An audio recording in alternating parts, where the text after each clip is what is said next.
Cabo Mil Radio 96.3 presenta el podcast de Isabel y su café. Tenemos que platicar de cosas de jóvenes como ya todos los martes, perdón. Y me emociona porque este tema surge precisamente de una radio follower que nos preguntaba cómo se habla el tema de la adopción con los adolescentes. Y claro que Letty Godwell hizo su tarea, se preparó y nos va a dar la primera parte de este tema, los adolescentes y la adopción. Bienvenida, Letty, ¿cómo estás? Mucho gusto, buenos días, buenas tardes, buenas noches a todos los radioescuchas. Feliz de estar aquí, como así. Y sobre todo darle respuesta a las inquietudes de algunos radioescuchas, ¿no? No es un tema muy común, no es algo que normalmente se pregunte. No es un tema muy común y es un tema que aunque esté en casa a veces no se habla fuera, ¿no? Ajá. Hay temas que son más como más reservados, entre comillas, y que dan a veces como pena o que luego también se estigmatice o se etiqueten a los chicos porque luego también los niños a veces son crueles, ¿no? Entonces, sí, claro. A veces es como sacarle la vuelta o como le decimos, pero todo queda aquí, ¿no? Como entre nosotros y en casa. Ok, Entonces, ¿qué recomiendas en estos casos entonces? Bueno, el tema de la adopción es todo un tema. El tema de la adopción empieza por un tema de abandono a veces, ¿no? De abandono de ciertas circunstancias. El DIF, que bueno, aquí en México es así como lo manejan cuando hay niños que están en una situación de vulnerabilidad, maltrato, desatención, pues son llevados a estos centros de atención infantil, a estos centros a estas casas hogares, donde los niños tienen cuidados hasta que hacen su proceso legal y luego pues son plausibles de hacer adopción. Ya de por sí vivir en un centro de estos pues es un tema traumático, ser separado de su familia es un hecho traumático. Y muchas veces los problemas no se ven mientras que los niños son chiquitos y empiezan a aparecer cuando tienen más de 8 años y en la adolescencia que empieza toda esta rebeldía. Esos son niños que abiertamente saben que son adoptados, por así decirlo. Entonces acá hay todo un tema de los papás y de los niños. Dentro del sistema tenemos los niños, tenemos dos grandes grupos. Uno es que su proceso legal está en proceso de la patria potestad. Y en otro donde el proceso legal ya está resoluto y entonces pues ahí ya son plausibles de poder ser adoptados. El tema es que luego muchos papás lo que quieren son niños chiquitos, ¿no? Porque entre comillas para hacerlo a su forma, a su modo, que tengan las costumbres de la casa, pero los niños ya traen una historia. A veces no lo pueden explicar con palabras porque no las tienen, porque no las conocen, porque les falta vocabulario, pero el cuerpo siente. Entonces cuando crecen y llegan a la niñez y empiezan esta etapa de la adolescencia, pues todo eso empieza a aflorar de son niños que gritan, muerden, no acatan en algunos reglas. casos. Y quiero aclarar porque ya, fíjate, Leti, no te comenté que ya habíamos tocado en alguna ocasión este tema y sí varios padres que han adoptado hijos dijeron, siento que están como estigmatizando demasiado el tema de la adopción y se da el hecho y perjudica mucho a la causa. Entonces por eso hay que aclarar, ¿no? Que es en algunos casos.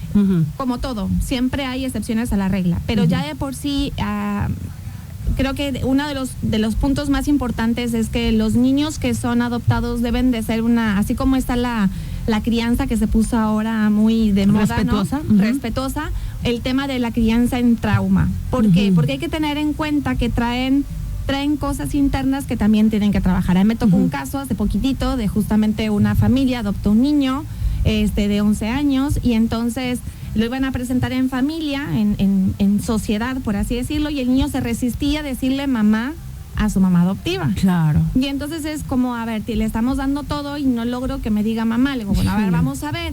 Entonces, trabajando con el niño, empezamos a ver y claro, la mamá lo abandona. Sí. Mamá lo abandona.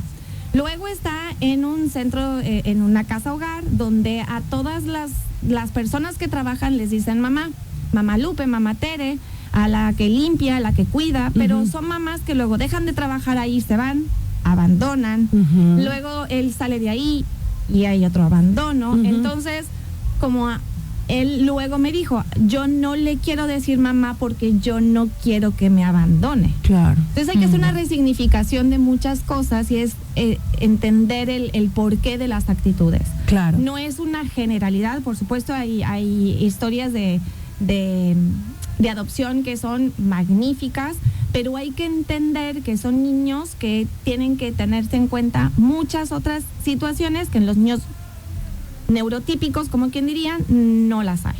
Y hay que tenerlo en cuenta. Ok. Digamos que en temas de adopción también, te preguntan, no sé cómo decirle a mi hijo adolescente que es adoptado. ¿Qué recomiendas? Ok.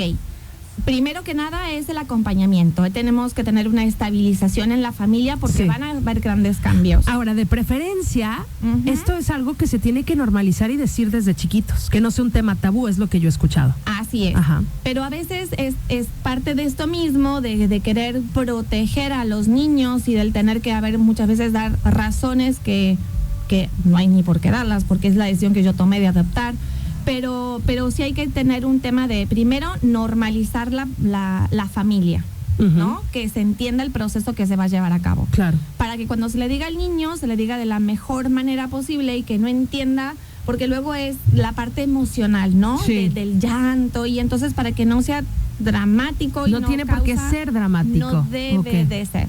Pero muchas veces cuando le contamos a los niños que son adoptados, también se tocan ciertas fibras muy íntimas o muy sensibles, y entonces primero es trabajar con la familia en pareja para entender el proceso que se va a hacer y luego ir hablando con el niño y hacer una reunión que la pueden tener entre papás o podemos estar los psicólogos, donde ayudamos y participamos más como coach y como soporte, no como la parte desde psicología. Sí, yo creo que de repente en este tema nos complicamos muchísimo por querer esconder información, por querer, por hacerla tabú, por miedo.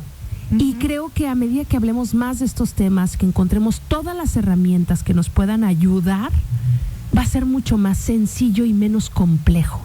Es complicado porque lo hacemos complicado nosotros, pero si tenemos las herramientas y sobre todo el apoyo necesario, creo que va fluyendo y es mucho más sencillo. Siempre en un ambiente de honestidad. Pero desgraciadamente se nos acabó el tiempo y tuvimos muchísimo contenido. Leti, ¿podemos continuar el próximo martes con esto? Encantada la vida, claro que sí. Y ya te dejaron otra tarea.